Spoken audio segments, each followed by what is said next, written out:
Bentang-benta ang kanyang content. Kaya siya ngayon binansagang Transformation Queen, ang taga-Bacolod na si John Mark Gon.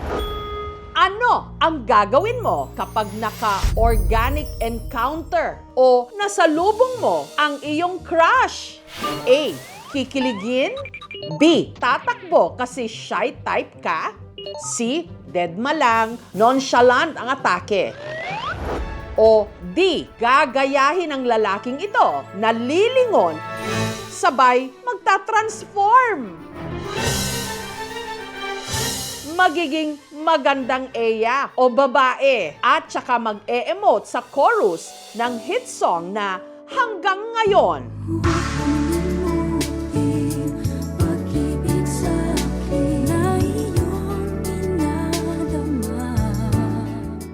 Marami tuloy yearner ang bagong tawag sa mga taong hindi makamove on, ang nakaka-relate sa fantasy ng koya nyo.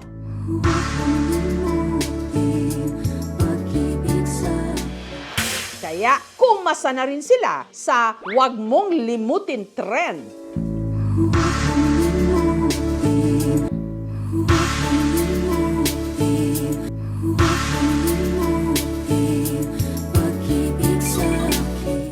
At pati mga foreigner, aba, nakisakay na rin sa craze kahit pa hindi nila naiintindihan ang lyrics.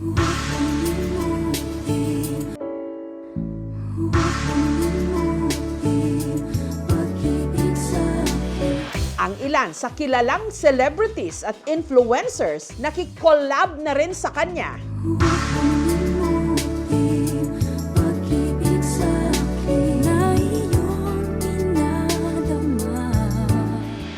Pero sino nga ba itong binansagan ngayong Queen of Transformation?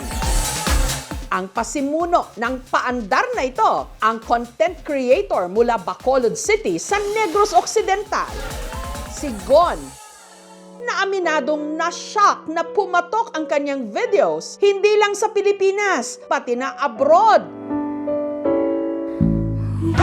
O mamaya ka na mag-transform, ha? Nagulat ako na natuwa. Brazil talaga yung pinakamalakas. Hanggang sa umabot ng China, hanggang sa Indonesia, Vietnam, hanggang sa naging US, Colombia. Nakakollab ko ng mga artista sina Marvin Agustin, Jason Gainsa, Chris Bernal.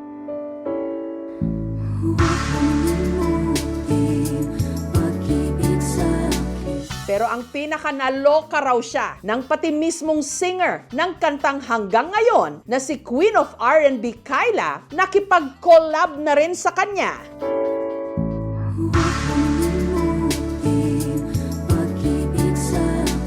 Nung si Kyla nga nag-transition na paglingon ng ganon, sinabi nila na ang ganda naman ni Kyla. Pag ako'y nag-transition, sabihin nila na, ay ang funny talaga nito. Hindi raw limot ni Gon nung unang beses niyang shoot ang paandar niyang ito. Kasama ang kaibigan at kapwa niya content creator na si Ron, na siya raw pala ang naunang gumawa ng ganitong transition trend. Sabi ko, okay to ha. Parang try ko nga. Nakita ko pag-scroll ko na yung kay Kyla hanggang ngayon. Pwede to ha, kasi may may palo eh. Kinarir na nga niya ang mga sumunod na transformation. Nariyang nag-ala Catwoman siya, nag-nurse, at pati na Chinita Princess. Para plakado ang outfit at props, nagbayanihan ang mga kaibigan niyang sina JR, Dino, Baby Boy at Patok. Tinutulungan siya namin kung paano gagawin. Si Dino nag-video sa amin, tapos si Baby Boy nag-guide, nagde-direct. Si Patok yung boylet ko, tapos siya naman yung nag-a-assist sa akin. Kung saan kami nag-shoot, dito na din kami nagpapalit ng damit para hindi na kami palipat-lipat. Nire-rent ko talaga yung gown, tapos yung wig binigay sa akin. At huwag ka, si Gon, never naging outfit repeater. Kung mag-outfit, pabalik-balik ako ng content, parang nakakaumay siya. At dahil wala raw sa kanila ang expert sa pagme-makeup, nilaro na lang nila ang mukha ni Gon. Pinakita ko marker. Sige, try ko nga to dito sa kilay. Tapos nunal na lang dito. Tapos lipstick gawing blush on. Kinakalabutan talaga. Parang babae kasi talaga. At matapos ang 10 hanggang 15 minuto, ready na umaura ang girl version ni Gon.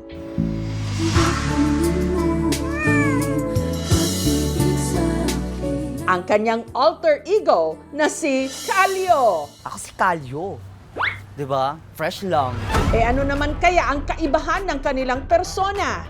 Ako, maganda. Tapos si Gon parang saks lang. Pag naka-full outfit na yon, parang feeling niya babae talaga siya.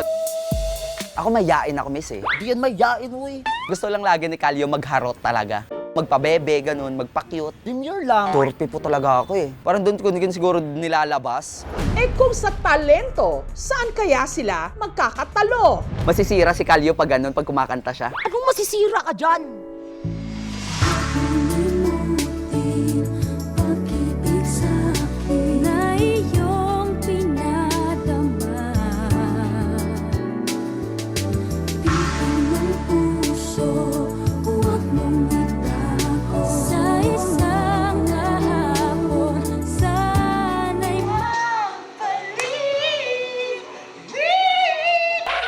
Pero magkalinawan nga muna tayo, Gon. Fantasy mo lang ba talaga si Calio? O totohanan na? Straight po talaga ako na lalaki. Nag-i-illusion ako na maging babae, ganun. Pero kung marami ang aliw na aliw sa pagtatransform ni Gon, may ilan ding pinupuna ang kanyang content. Baka ma-call out din siya na nagbabakla-baklaan for content. Ito yung queerbaiter na ginagawang katatawanan ng pagiging queer eh. Hindi automatic na kapag straight ang gumanap na LGBT ay queerbaiting ito agad. Ang impact ba nito, nakakadagdag ba ito doon sa pagtanggap ng mga kwentong LGBT o nakakadagdag lang ba ito sa further stereotyping and discrimination? Meron ba siyang kakolaborate o kaya mga LGBT creatives na kasama niya na bumuo ng mga ganitong content? Gusto ba nila tayong pagtawanan lang o gusto nilang tumawa kasama natin? Wala akong problema sa mga LGBT natin kasi may mga tropa din akong ganun. Hindi ko naman po na bastusin yung mga nila. Ang saya nila kasama kasi. Kaya siguro na-apply ko din yun sa mga galaw-galaw ko na ganun. Gusto ko lang naman magpasaya ng tao. Katunayan, ang mga kaibigan niya pa raw na trans women ang tumulong sa kanya para mabigyang buhay si Calio. Nagbibigay lang ako ng suggestion at siya yung gumagawa. Bilang isang trans woman po, hindi naman ako na-o-offend. Kung meron man daw nilimot si Gon, yun ay ang mga babaeng minsang nagpatibok ng kanyang puso. Nagkaroon ako ng ex pero parang hindi naman yun relate sa akin na huwag mong limutin kasi nalimutan ko na eh. Ay, iba yun. Hindi naman sa sobrang dami. Gwapo yarn. Ganon. Mga nasa 7. Gayunpaman, si Gon, sawi sa pag-ibig. Niloko po ako, 4 sila. Marupok ako talaga. Tapos pag kahit sobrang na yan, sobrang malala na yung kasalanan, isang harot lang yan, ay, okay, go! Patagal ng patagal, marirealize mo din na, ay, piliin ko naman yung sarili ko. Ang mga hugot na ito ni Gon, ibinuhos niya nang siya'y nagsimulang mag-vlog noong 2018. Gatulog-tulog lang na siya sa ila. Balaya nga puti. Parang iya nga banek. Kakaboy! Kung wala ka pa rin lutiin! Sabi ko, tuloy ko lang to kasi masaya ako sa ginagawa ko eh. Kahit di ko alam kung may patutunguhan ba o wala. Ang kinikita niya sa pagva-vlog, ipinampuhunan niya sa tindahan ng kanyang nanay Beverly. Nung una pinipigilan niya pa ako, sabi niya na mag-aral ka na. Sabi ko, gusto ko makita sa camera kasi dati gusto ko talaga maging artista. Kung magta-transform ka into someone na artista? Si Marian.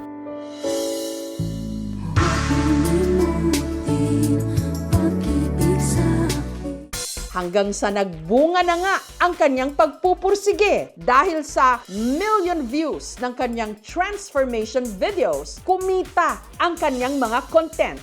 Yung video ko na nag-viral is yung kasama ko si Sir Marvin Agustin. 21 million views po. Doble po yung kita ko po.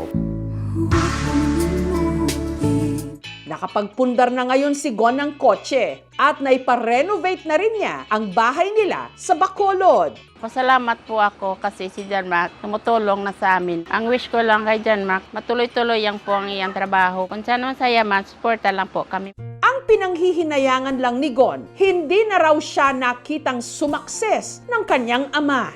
Namatay na po kasi siya. 2018 din po, pag feel ko na malungkot ako, chinachat ko siya, "Pa, miss na kita. O pa, nandito na ako sa pangarap ko." Gusto ko marinig lang sa kanya na, "Nak, sobrang proud ako sa'yo."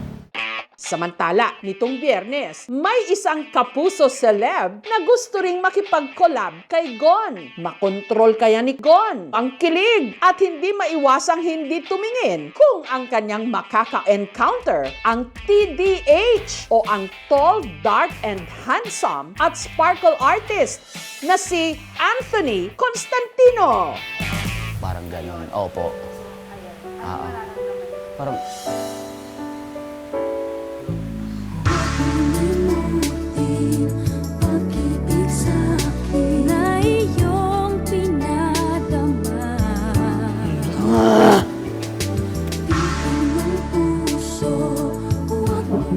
Nice to meet you po. I'm Anthony. I am Gon po. Nice to meet you, Gon.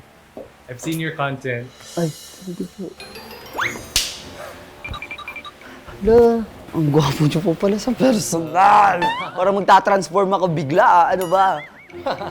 Gusto ko po kasing mag-artista, Sir Anthony. So paano po yung mga tips po, ganun? Getting all of the views, all of the engagement is definitely pleasing, but at the end of the day, you need to stay grounded, of course, and stick to yourself, stick to your core values. Yes, thank you so much.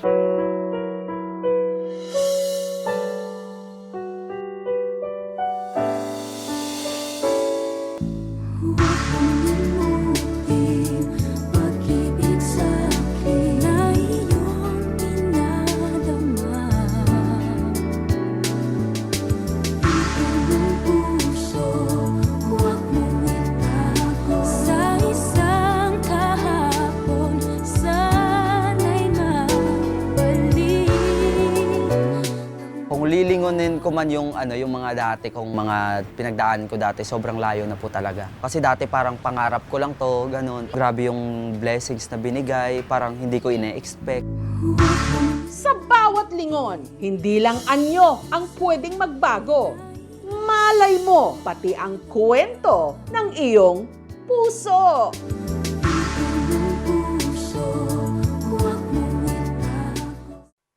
Thank you for watching, mga kapuso. Kung nagustuhan niyo po ang videong ito, subscribe na sa GMA Public Affairs YouTube channel.